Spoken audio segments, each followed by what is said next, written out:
Your nonprofit marketing strategy has to change in 2022. Your nonprofit organization should be focused on how to get donations with social media. In this video, I'm sharing 3 of my social media ad strategy tips on how to get donors on Facebook and Instagram.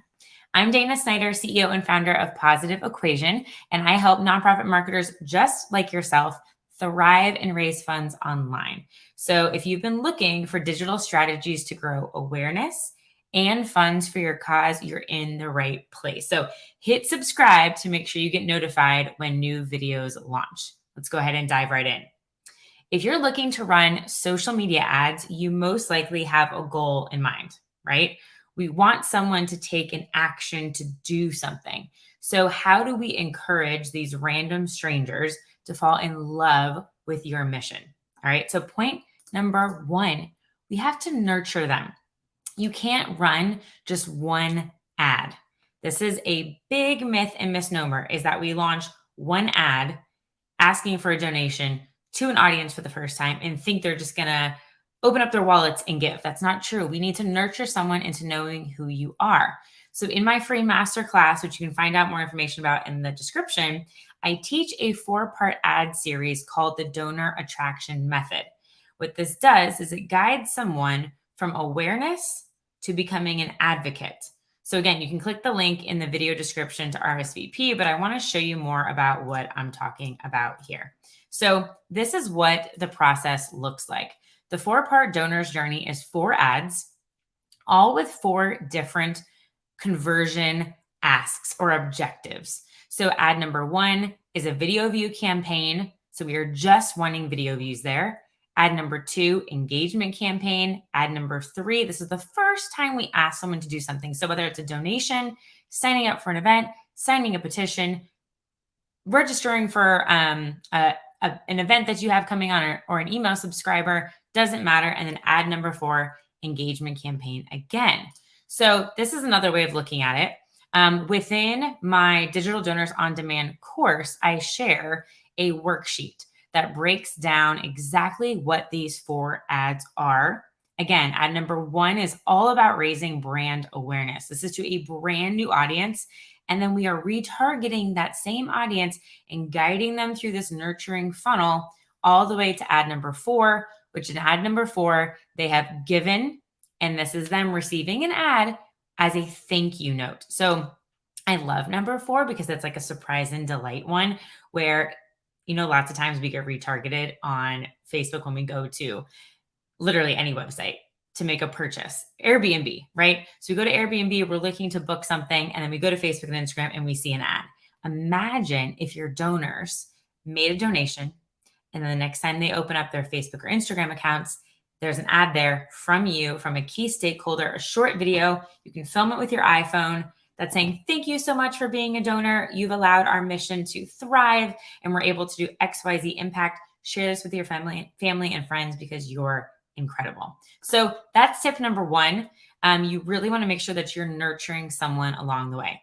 Tip number 2 that I want to share with you is it's 80% about your content in ads and 20% your audience targeting. This is a big change from what things used to be, but because of all the iOS changes, it's very different. It's all about testing your copy and content and not necessarily your audience anymore. Facebook, their algorithm is so smart based upon the words, the keywords that you put in your copy and what your content is speaking to. It's going to find the right people for you. So you want your audience sets to be much larger, in the millions now. Okay, so it's important to test copy and content with something called dynamic ad creative. So what does that look like? This is an example from a campaign that I ran, and I'll show you how to set this up in a second. But essentially, when you're creating your ad, you're going to select dynamic content, and then you will see here, I can add multiple videos or graphics, and I have multiple primary text options here that I've outlined. So what Facebook is doing here is it's saying, okay, this video and this graphic with this primary text and this headline together is most likely to get you the result that you want. You are giving, I think it's up to 5 or 6 different headlines or primary text options or graphics. in Facebook is mixing them all together and pushing out the right combination to get the person to take the action, right? So that's number 2. Make sure you're really focusing on the right copy and content for your audience. So what I want to know now is, let me know in the chat, where are you struggling in your social ad strategy? Is it with copy? Is it with your content? Figuring out what to post? Is it in that audience creation stage? Is it setting up your Facebook pixels? Drop a comment below and I promise to get back to you in there. I just want to kind of get a gauge on where you're at in your social ads strategy. Is it budgeting, right? That could be it as well. So drop a comment below and let me know where you're at. All right. Number 3, what I want to talk to you about is the iOS updates. You want to make sure that you are checking your Facebook pixel, that it's set up properly. So this is what I see. This is literally the number 1 mistake I see. If you are looking to run ads for donations, which is what we're here talking about, if your donation platform is on a different domain or URL that you don't own, AKA something like if you use Network for Good or PushPay or Classy, if the URL of where the donation is happening does not start with your website, Facebook can't track it. So you want to make sure when you go into Ads Manager that you're setting up your Facebook pixel properly and that you have specific events on your pixel. In other words, all the buttons on your site can be trackable. Okay. So what do I mean by this? I'm going to go ahead and share my screen. So this is my Ads Manager account. And in here, let's go ahead and make it a little bit bigger. So this is Ads Manager. This is where I go in to create my ads. So the first thing I was going to share with you was the dynamic ad content. So if I go to create my ad, let's just say I want to do a conversion campaign. I'm going to go ahead and skip this screen, go to next. This is where I will create, I will pull in my pixel rate and create what event that I want to convert for. But right here, you'll see this new option called Dynamic Creative. And you want to select on, continue, and now this is turned on. You'll fill out your audience information and your budgeting. You'll click next. And this is where you're able to create your ad and add in multiple ad creative. So let's just say here, I want to select multiple images. So I'm just going to do 1, 2, 3 as a sample. So right now I have 3 different options for my ad creative. Here I've selected on to optimize creative for each person. And then here, my primary text is what goes on top. And nothing's going to show up here until I put a website URL. So let me just go ahead and put in my website as a test. This will be wherever you want people to go, is the website URL. Whatever your call to action is, that's where they need to go. So here you can see it's showcasing one of the creative. My primary text is going on top.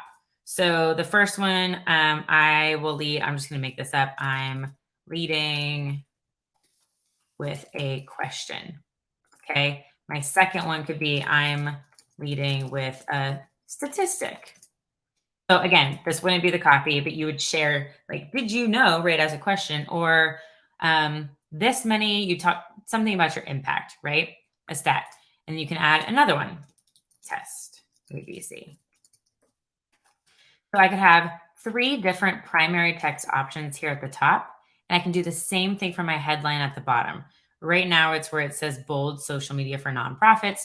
So here I might want to say free masterclass, RSVP, or I could add 4 tips to run social ads. And this will all change on the bottom. So this is the beautiful thing with dynamic creative. So Facebook's going to pick a graphic or a video, whatever you have in there, match it with a text option and match it with a headline option. And then when you run your ad, so I'm going to X out of here. And I'm going to show you an example. So this was a campaign where I ran dynamic content. So what happens here, I can go in and under my metrics, so here under my breakdown of how I want to see the results, there's now something by dynamic creative element. So if I scroll over and I go to text, I can now see all of my text options and then which ones had the results, got the performance I wanted. So this one got 3. So this copy performed the best. And this is amazing for you to be able to see, because maybe you test a bunch of content and copy, and then you find out which ones work, and then you apply a bigger budget to just that copy. You can do the same thing with headline. So here I had 4 different headlines. I can see which ones work the best. Same thing here with image, video, slideshow. So I had 4, and I can see here again which ones performed the best, which ones had the most amount of spend. So that's on the dynamic ad content side. The second thing I wanted to show you was in regards to making sure your events are set up properly. What you're going to want to do is click the little hamburger menu here where it says All Tools. Click on Events Manager. This is going to show you all of your active pixel activity, and you should have customized events set up here on your website. If you haven't had those set up yet, you click Add Events from the pixel, and then you're going to add events using the Event Setup tool. So you'll go through that, and it will guide you on your website on how to set those up. But the next step that you need to do in order to Facebook to track them properly is right here, this aggregated event measurement. So you're going to click here, and you're going to go to Manage Events. This is big. This is new. So here, domain verified, this is the one that I want. These are all of the events that I have added in here that I am telling Facebook I want them to track. If I click Manage Events, I can say Edit. And then here, I have number 1, Initiate Checkout, to be the highest priority that I want for my ads that I really want Facebook to pay attention to. Next is Purchase. Next is Complete Registration. And if at any time I want to reorder these and show what the highest priority is for Facebook, then I can reorder them. But it takes 72 hours for these changes to go into effect. So this is the step that you want to make sure you set up so that Facebook can track up to 8 events specific on your site. All right. So I hope that was super helpful. We dove through that so quickly. And let me know in the chat, in the comments again, if this was helpful. And if you want to see how I've launched successful ads and learn more about my donor attraction method, again, click the link in the description to join my free masterclass. Digital Donors on Demand is the course. My masterclass talks about the donor attraction method. Again, totally free. I hope to see you in there. And again, if you want to see more videos about digital marketing tactics for you, for your nonprofit, hit subscribe, and I will see you in the next video.